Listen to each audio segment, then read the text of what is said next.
Hey guys, Josh here. So today I'm going to be supporting the Josh Trank helmed Fantastic Four reboot.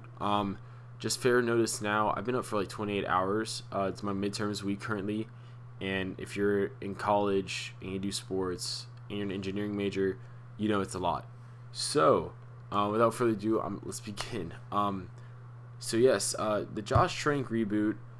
If you've read the Ultimate Fantastic Four comics and the Fantastic Four Season 1, you could definitely see the inspiration from those two comics. The big issue people are having, I guess, is the fact that, you know, Johnny Storm is black. That seems to be the one issue that really stemmed off and made people be like, oh, this movie's going to suck.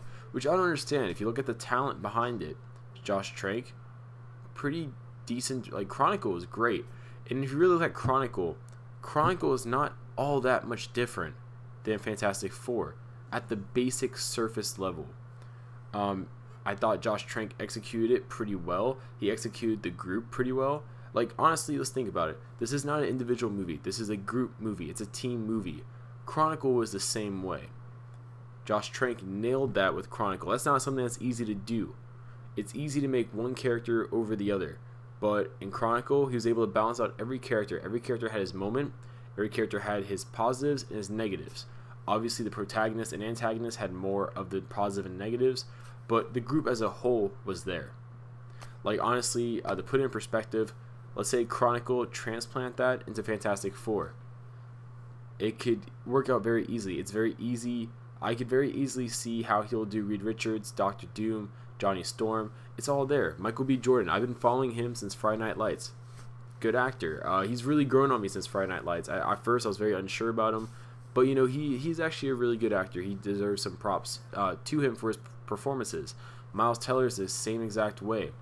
The only problem with Miles Teller is that he has those gems in his filmography, but then he does all these stupid comedy films, which I understand he probably does for more name recognition. But the problem with that is that his name recognition is for dumb comedy films, so no one takes him seriously. But I do want to press on you guys, if you don't think Miles Teller is a good actor, just check out some of the non-comedies he's done. They're good. Good acting, very good acting, and very much impressed. At least for me. Same thing with Kate Mara. You know, she's a good actor too. Josh Bell, good actor also. Like, all these people are good actors. They wouldn't hire these people if they weren't good. And Fox wouldn't even try making a reboot if they didn't think it would be good also. Now, Matthew Vaughn, if I remember correctly, is also producing this film. I believe he's like the mastermind now for all the Fox movies. Look at his work. It's all very solid. Now, I think the key here is that people are looking at this movie as if it's one of the Marvel movies, as if it's a comic book movie, superhero movie. That's not what they're making. They're making a science fiction movie. Looks like it's going to be a science fiction drama, if anything, because they're going to be dealing with, you know, an actual much more realistic portrayal of their abilities. Now, The Thing has always been the one they really get it with, but it makes sense that if you were to gain superhuman abilities, it wouldn't all be positives, not all sunshine and rainbows. You'd have struggles with it. As such, I think it's appropriate that they call them disabilities in a sense in this movie, because it is.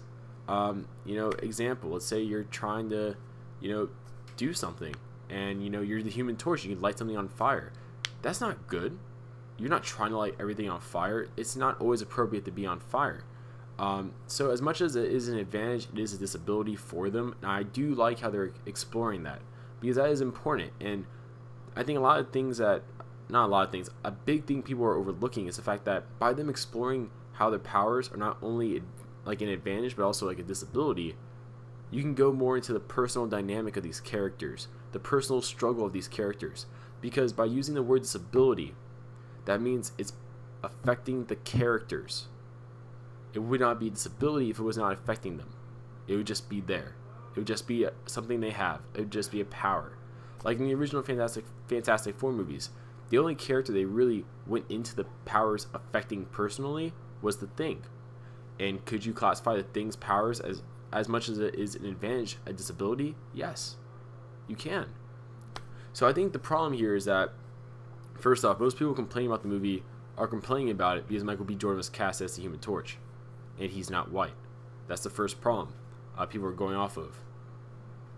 And, I'm not going to comment on that because that's a race issue, and that's a very sensitive topic, and it's not worth commenting on. The second issue, though, I think people are just harping on, is the fact that they're sick of it, which is appropriate. That's fine, but I'm just saying, don't judge it. If you actually know the source material, you'll think differently. Everybody I know, they're either just jumping on the bandwagon or they're waiting, because I don't know if I've mentioned this already, but we haven't actually gotten anything officially. They've been very in the dark about this movie. So honestly, I personally feel like I cannot rightfully judge it until I get a poster, until I get costume reveals, until I get something. The only things we have are leaks. And let me just remind you guys, X-Men First Class, everybody talked shit about that movie before it came out. X-Men Days of Future Past, everybody talked shit about that movie before it came out. Those movies ended up being two of the best X-Men movies we've ever gotten. Ever. Out of the whole franchise. And I'd even go far as say, two of the best superhero movies we've ever gotten of all time. So I'm just saying, let's just calm down and give it some props. I don't know why people even want this movie to suck. You should want a good movie. And that's all I'm going to say. Comment below your guys' thoughts. Yeah, see you guys later.